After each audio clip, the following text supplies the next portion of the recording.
warahmatullahi wabarakatuh. Halo semuanya, saya Munadiatul Haira, mahasiswa program studi pengembangan masyarakat Islam di Universitas Islam Negeri Alauddin Makassar. Pada kesempatan kali ini, saya akan mempresentasikan materi tentang aplikasi psikologi perkembangan yang mencakup di bidang pendidikan, parenting, dan konseling perkembangan.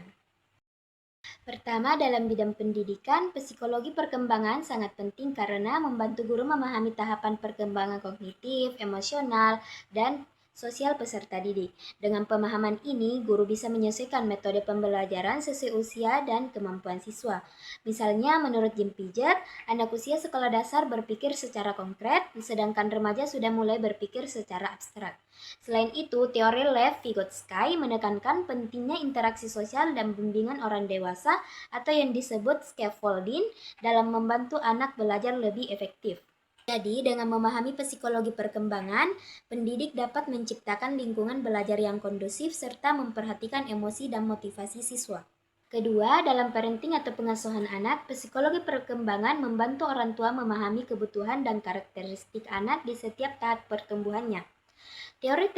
Teori Erik Erikson menjelaskan bahwa setiap fase kehidupan memiliki tugas perkembangan yang harus diselesaikan, seperti rasa percaya pada masa bayi, kemandirian pada masa anak, dan pembentukan identitas di masa remaja. Selain itu, teori attachment dari John Bowlby dan Mary Ainsworth menekankan pentingnya hubungan emosional yang aman antara anak dan orang tua. Hubungan yang baik ini akan menjadi dasar bagi perkembangan sosial dan emosional yang sehat. Ketiga, dalam konseling perkembangan, psikologi perkembangan membantu konselor memahami tahapan kehidupan individu. Konselor tidak hanya fokus pada masalah yang sedang dihadapi, tetapi juga melihat pengaruh pengalaman masa lalu dan tahap perkembangan terhadap perilaku seseorang. Sebagai contoh, dalam konseling anak, konselor dapat menggunakan teknik bermain atau play terapi agar anak lebih mudah mengekspresikan diri. Sedangkan dalam konseling remaja fokusnya adalah membantu mereka membangun identitas atau kemandirian. Dengan memahami tahap perkembangan, konselor dapat memberikan pendekatan yang tepat sesuai usia dan kebutuhan klien. Sebagai kesimpulannya, psikologi perkembangan memberikan dasar ilmiah untuk memahami manusia dari lahir hingga akhir hayat. Dalam pendidikan, ia membantu guru menyesuaikan metode belajar.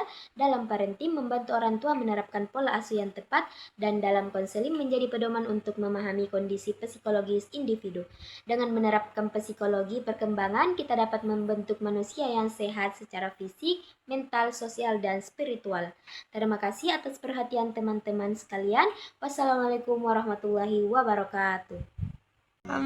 Mungkin ini cuma presentasi biasa, tapi bagi saya setiap kata di dalamnya punya rasa, dan sekarang saat semua harus berhenti, semoga setidaknya masih ada arti yang tertinggal di hati.